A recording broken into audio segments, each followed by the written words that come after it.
How are you going to buy a home in Spain safely without losing your money? And you may have seen over the years, there's been lots of stories. Foreign family buy dream home in Spain. Property has now been ordered for demolition because it was an illegal construction to begin with. Everything starts before you even come to Spain.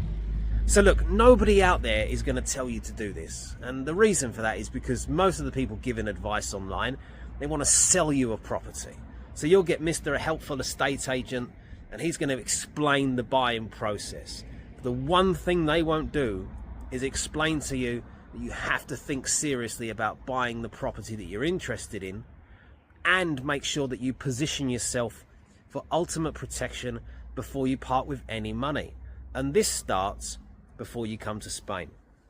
So my top tips and my structured approach to this on how we stop our clients losing money is: number one, you instruct the bar associated property lawyer before you go out viewing. This is the very first thing that you need to do. So why do I say that? Well, because properties are sold in Spain on a first come, first served basis. So you see the house you fall in love with, you make an offer on it, the offer's accepted by the seller, you move to deposits and contracts. This property's now off the market. So imagine this: you go out with Enrique, the estate agent, and you see a house that you fall in love with, but you've not got a legal team on standby that know you're in the country because they're working with you closely. That's what we do. And you decide, you know what, I want to buy this house. I fell in love with it, it's perfect, and I want to buy it, and I want to buy it now. Enrique says to you, well, guess what? Mr. and Mrs. Jones are coming back tonight at 6 p.m. We've got 3 hours to wrap this up. All of a sudden, you're thinking, 3 hours? He's obviously telling me the truth. I like this house. They're going to fall in love with it. It's their second viewing. They're just measuring up for furniture. You feel the pressure. You sign a deposit in Spanish, deposit agreement, and you just do not have any ideas what you've signed. Now, this happens every single day. This is where, if you don't have lawyers on standby, you're always at risk because you're signing agreements that you don't even know what the clauses mean, which is the number one culprit for a vanishing deposit. So the agents might say to you, look, we're not going to try and get the 10% deposit out of you now. Why don't we just do 5 grand? A small commitment. Ask yourself this: is 5 grand a small commitment? Because it's not.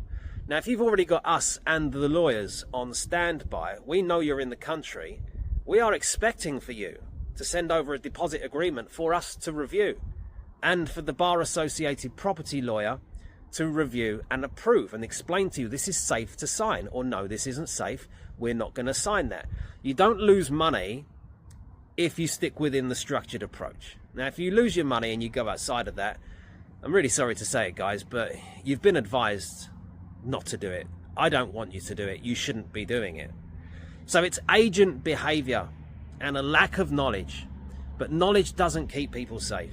It's execution that stops you from losing your life savings. So number one, you always instruct the legals before you come viewing. So when you're presented with a deposit agreement, a reservation agreement, an ARIS contract, you can sign it knowing that it's going to be safe. And the reason I say that you want people on standby is because of the high pressure sale tactics. So you see the house you fall in love with.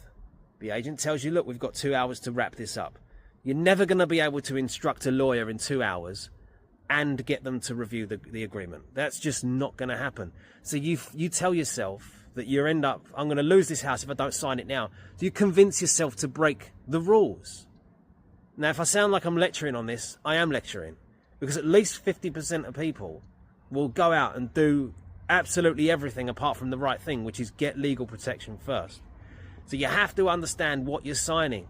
In an ideal world, you're going to want to sign over power of attorney to your property lawyer. Now look, a property lawyer is going to charge you roughly $2,000, maybe $2,500 for a minimum fee for properties that are under the value of 200 grand. Anything above that is 1% plus Spanish VAT, which is 21%. It's not expensive. It becomes expensive when you decide to be cheap and not pay for assistance. And I've had over 10,000 interactions with people that are planning a move to Spain. Some people, you just can't tell them, like, look, if you do this, you're going to lose your money. They won't listen. they'll go out and they'll lose their money. These are my top rules. You protect yourself before you come to Spain with the legal team. You don't sign anything unless it's approved by the legal team, and then you're protected. Remember, agent behavior is going to rely upon high pressure sales tactics. All right. In the next video, we can discuss currency exchange. We can discuss more. But if you're planning a move to Spain, whether it's a permanent relocation or a holiday home, you owe it to yourself to get in contact with me so that I can give you lots of information and add that level of protection that you need. I'll see you on the beaches of Spain when you get here.